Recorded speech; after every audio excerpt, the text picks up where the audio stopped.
Hey guys, welcome back to LetCode once again. In this video, we're going to learn how to use the Ortoni report, and also we're going to discuss all the recent changes.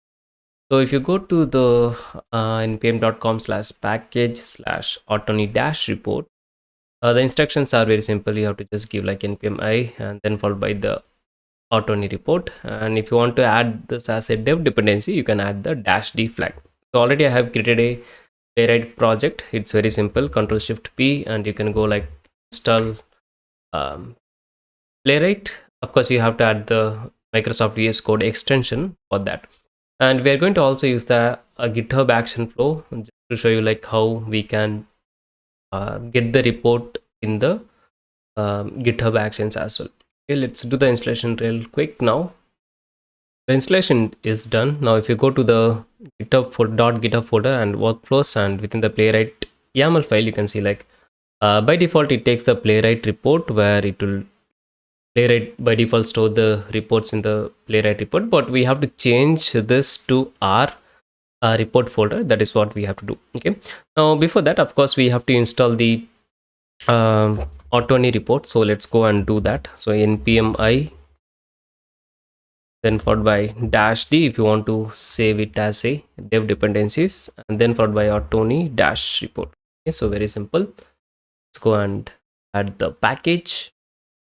Once the package is done, you have to simply use the reporter. So here we can see like already we have the dot reporter, and then followed by I can say like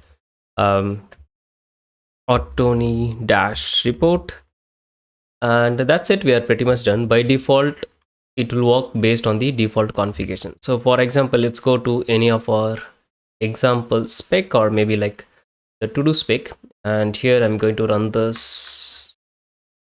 new to do Playwright, this one. Okay, so this default Playwright test given by the Playwright project, so we are going to run with that, and you can see like it uses 4 workers, 4 parallel threads, and it's running 12 tests.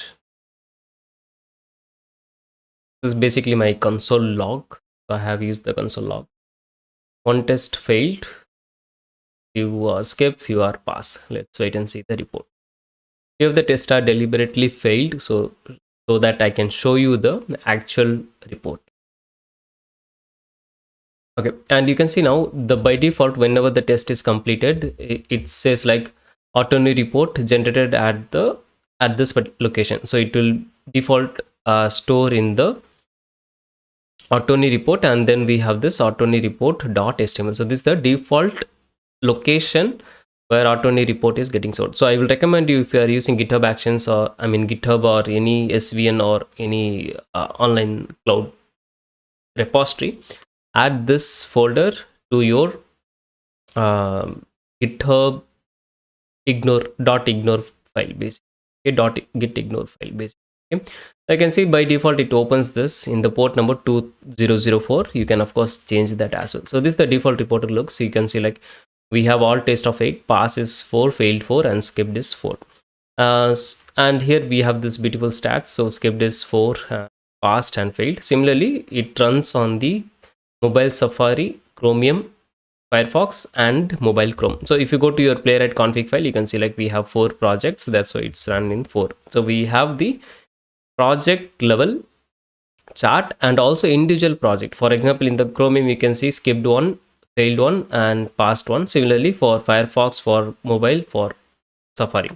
And by default, it will take a system theme. In my case, it's dark, so it's giving you dark. If you are using light, it will automatically switch to light, or else of course you can do the configuration, or else you can do the toggle here.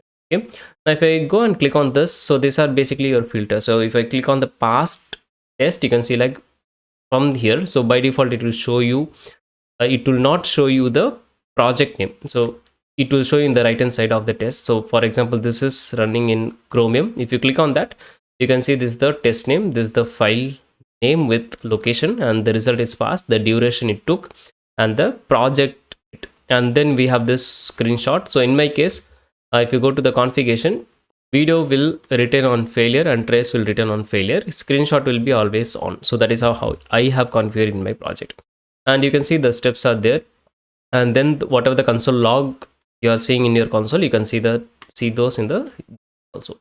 Now let's go back to another test. So this is, you can see it's running the Firefox. Similarly, it's in the Chrome, and you can see the screenshot similar to your the viewport is like your mobile browser. Okay, and let's go to any of the fail test. Now you can see here, this is my spec name, to do is my spec name, and then we have this Chromium Firefox, all the same as we saw in the past.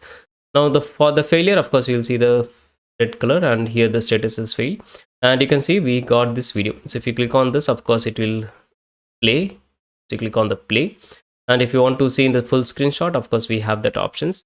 By default it will opens in the model dialog, and of course you can play it from here also, and you can go to the full screenshot from here also. Okay, now let's pause this.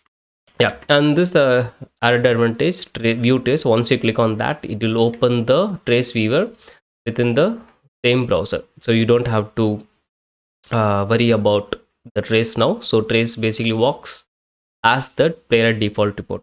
Okay, and then we have additional informations, like if there is any what we call that, annotations are there or any tags are there, it will show you, and all the steps.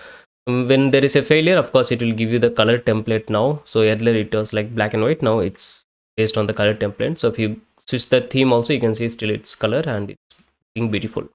And similarly we have all the errors. Yeah, that's okay.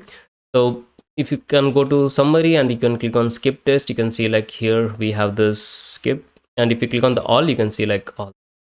Now let's say there are duplicate tests with different browsers. You want to filter out based on the browser. Of course you can go here and you can select like Project Chromium or Firefox or mobile, or of course multiple selection is also possible. So based on that it will change. And of course you can make use of search. So for example, let's say I want to search test based on the items. You can see wherever item is there, you can, and filter works based on the search as well. Okay, so yeah, that's it. You can clear, you will see all the test. And here you can see the project, basically it is now in Chromium. If you uncheck, it will be like all test. Okay, so this is the default test suite. Now what are the configuration we can do? We can do lot of configuration. Let me show you very quickly. So if I go to my Ortoni report, you can see the configuration here. This is for my TypeScript and this is for my JavaScript. You can choose based on your project. So let me copy this guy and paste over here, and I have to pass this report config to this particular thing. Okay, so here I will just add a comma and then we'll put config.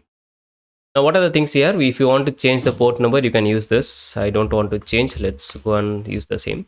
And if you open is basically like once the test is completed, it will, by default it will always open. So if you want to change that, so for example, I don't want to open always, rather I want to change, I want to open the report only on failure, you can use this and make use of it. So once you have the Circle CI integration, like I mean not Circle CI, any cloud integration, like cloud in the sense like any pipeline integration, so there we don't want to open, so add this never, and on the local you can do whatever you want. Okay, now folder path, like I don't want to store in the Ortoni report the default directory, rather I want to store in a report folder. Of course you can do that, and you can also change your file name. And if you have a project logo, for example, let's say I'm going to have my project logo here.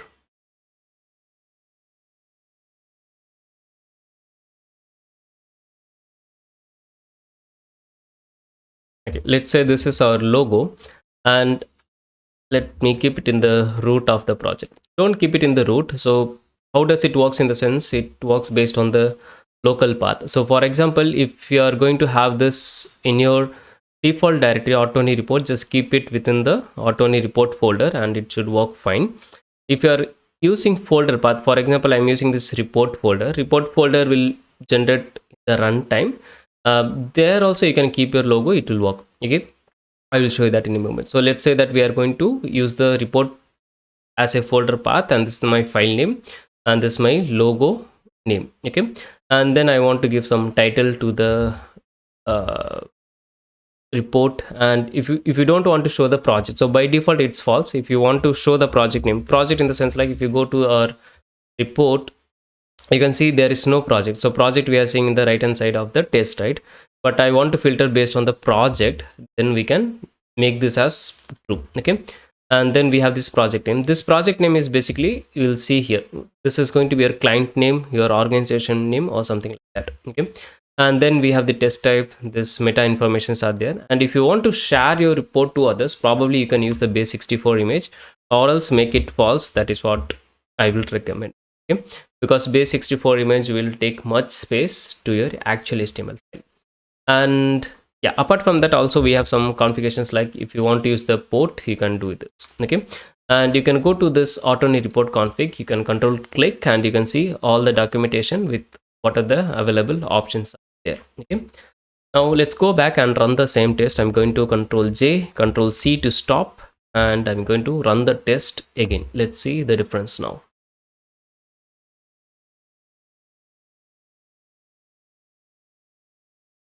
So here you can see, like, we got a new folder called report, and within that all the files are going to be generated. And of course it's running in the headless, so you are not able to see the browser now.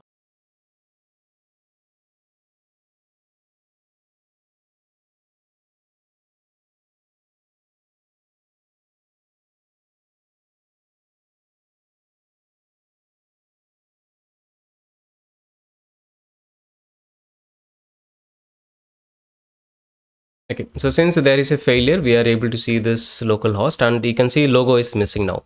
So what we can do, we can just simply move this file within the root of your project folder. Now if you go back and refresh the page, you can see we are getting the logo. Okay, of course I'm using LetCode logo, but you get the idea. You can use any logo of yours, and this is your project name. Okay, now the theme is white, because here we can see, where is that?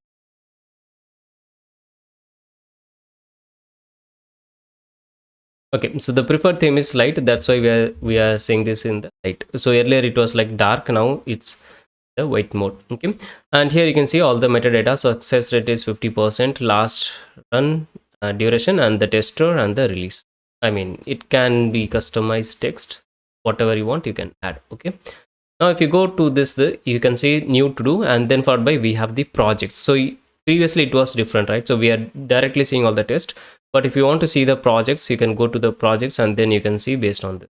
Okay, so this is can be handy, but if you have like lot of tests and you don't want to see the projects, of course you can make it as false and it don't show. Okay, and then we have all these projects and everything. Okay, now how do we use this in the GitHub Actions is very simple. So if you go to the YAML file, you can see by default it takes the Playwright report and everything within that. Okay, what you have to do is, so now since all our reports are within the report folder, you can just simply change this guy to report.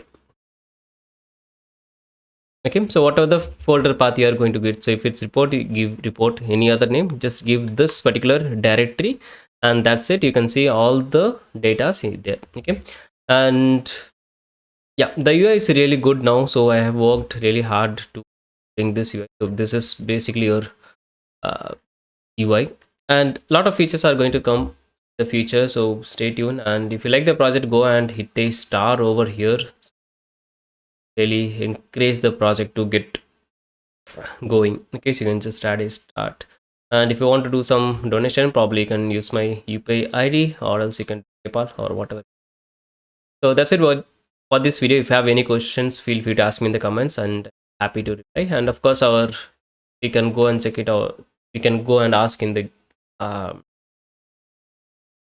Discord as well, or else the discussion forum is also open. So if you have any questions, probably you can ask here. Okay, so yeah, see you in the next one. Bye bye.